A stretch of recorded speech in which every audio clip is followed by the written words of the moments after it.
mengolah sesuatu yang dirasa tidak ilmiah itu, misalkan dirasa tidak sistematis itu, menjadi sesuatu yang cantik. Jantungnya tuh di sini. Kuncinya penelitian itu udah ada di bab 3, di metode.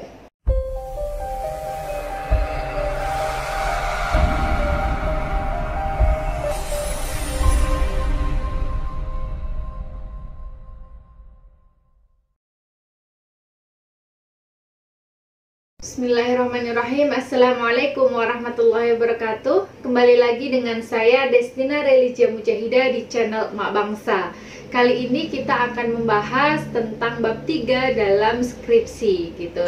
Nah, sebenarnya ada dua format dalam pembuatan skripsi. Jadi kalau skripsi itu sampai bab 6, itu formatnya bab pertama itu adalah pendahuluan, bab kedua itu adalah landasan teori, bab 3 adalah kerangka konseptual, bab 4 itu adalah untuk metode, bab 5 itu untuk pembahasan, dan bab 6 itu adalah untuk penutup, kesimpulan sama saran. Tetapi umumnya kita orang sosial humaniora gitu ya, itu menggunakan 5 bab dalam pembuatan skripsi, yaitu yang pertama itu adalah pendahuluan, yang kedua adalah landasan teori, kemudian yang ketiga adalah metode, keempat adalah pembahasan, dan yang kelima adalah penutup, yaitu kesimpulan dan saran.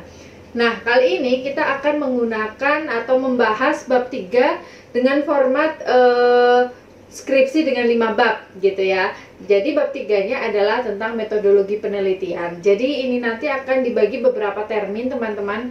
Termin yang pertama saya akan menjelaskan tentang metodologi secara umum. Kemudian nanti termin yang kedua kita akan membahas metodologi penelitian kualitatif. Kemudian yang ketiga kita akan membahas tentang metode penelitian dengan kuantitatif. Kemudian nanti selanjutnya kita akan membahas bab 4 dan bab 5. Oke, next kita hari ini akan membahas tentang metodologi dulu gitu ya. Nah, sebenarnya apa sih yang ada di bab 3 metode penelitian? Jadi teman-teman perlu ingat apa bedanya antara metodologi penelitian dan juga metode penelitian. Kalau metodologi ada tambahan logi, itu adalah ilmu. Jadi ilmu yang mempelajari tentang metode gitu. Nah, kalau di bab 3 skripsi itu tulisannya bukan metodologi teman-teman, tapi tulisannya adalah metode gitu. Tulisannya bukan metodologi karena kita tidak mempelajari tentang ilmu metode dalam penelitian, tapi kita sudah masuk ke dalam metode itu sendiri. Nah, kemudian metode penelitian itu apa dong? Metode penelitian adalah proses ilmiah yang kita lakukan guna untuk memperoleh data. Jadi gimana sih caranya kita itu bisa dapat data?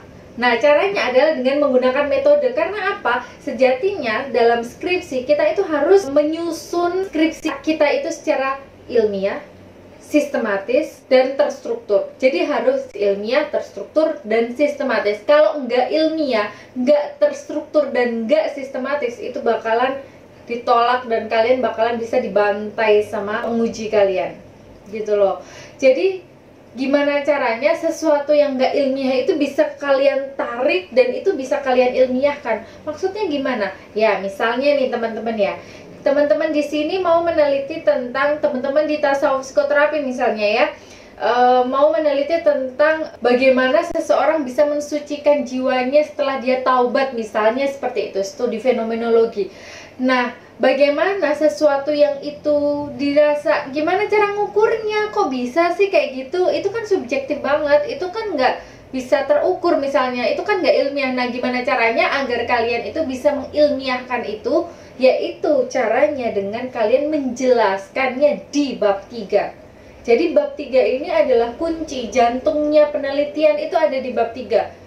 Kalian disebut ilmiah, kalian disebut sistematis, kalian disebut terstruktur dan bagus apa yang kalian teliti, itu kuncinya di bab 3. Kalau bab 3 kalian aja nggak matang, gimana caranya kalian bisa mendapatkan data yang baik gitu? Ibaratkan kan seperti apa yang sudah saya jelaskan sebelumnya teman-teman. Jadi bab 3, inti di bab 3 itu kan adalah ibarat pisau. Kalau pisau yang kalian gunakan untuk memasak gitu ya, itu pisau yang sudah teyengen, pisau yang sudah berkarat, yakin masakannya bisa cantik, yakin masakannya itu bisa steril, bersih. nggak ada kumannya, nggak ada bakterinya. Jadi pastikan pisau yang kalian gunakan itu steril, bersih, sudah dicuci, nggak ada karatnya, dan tajam. Nah gitu loh. Kadang-kadang nih banyak sekali peneliti-peneliti, banyak sekali mahasiswa-mahasiswa yang ala kadarnya aja pakai pisau. Akhirnya apa dong? Akhirnya kalian itu mau masak semur daging, kalian cuma pakai pisau biasa, bukan pisau yang tajam. Bakalan bisa nggak itu nanti dagingnya teriris dengan sempurna? Bakalan bisa nggak dagingnya itu nanti teriris dengan cantik dan akhirnya nggak alot gitu? Karena ada ilmunya sendiri dalam memotong daging itu, gimana caranya searah sama seratnya apa enggak, dan lain sebagainya. Kalian harus pelajari itu agar masakan kalian enak. Sama juga dengan skripsi, kalian harus mempelajari metodologinya dulu dengan baik agar kalian bisa mengolah sesuatu yang dirasa tidak ilmiah itu, misalkan dirasa tidak sistematis, itu menjadi sesuatu yang cantik. Jantungnya tuh di sini, kuncinya penelitian itu udah ada di bab 3, di metode.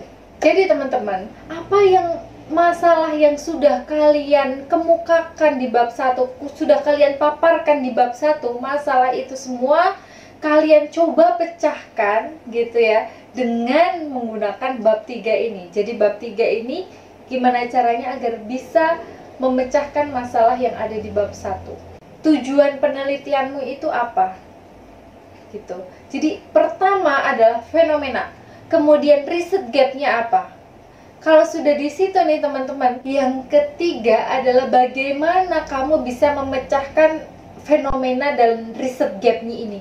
Jadi metode apa yang kalian gunakan nantinya itu tergantung dari fenomena kalian, tergantung dari riset gapnya kalian, tergantung dari tujuan penelitian kalian. Bukan karena kalian menyukai matematika kalian menggunakan kuantitatif, menggunakan SPSS, dan bukan juga karena kalian benci matematika akhirnya kalian menggunakan kualitatif karena kalian mau menghindari hitung-hitungan. Enggak, itu tergantung dari fenomena kalian, riset gap kalian, dan tujuan penelitian kalian. Sejatinya kenapa saya meminta kalian untuk benar-benar mematangkan metodologi kalian di pelajaran metodologi dulu, itu adalah agar riset kalian itu bisa baik. Karena kalau kita bab 3-nya sudah benar, kedepannya akan enak. Oh iya, bab 1 fenomenanya udah dapet nih aku, kemudian riset gapnya ada nih, kemudian tujuan penelitianku ini. Oke, kemudian bab 2 kita sudah sampaikan semuanya. Inilah teori-teori yang sudah ada sebelumnya. Oh, ini jurnal-jurnal, artikel jurnal, riset-riset yang pernah ada sebelumnya. Misalnya sudah seperti itu. Nah, kemudian di bab 3 kita sadarkanlah pisaunya. Nih loh pisaunya.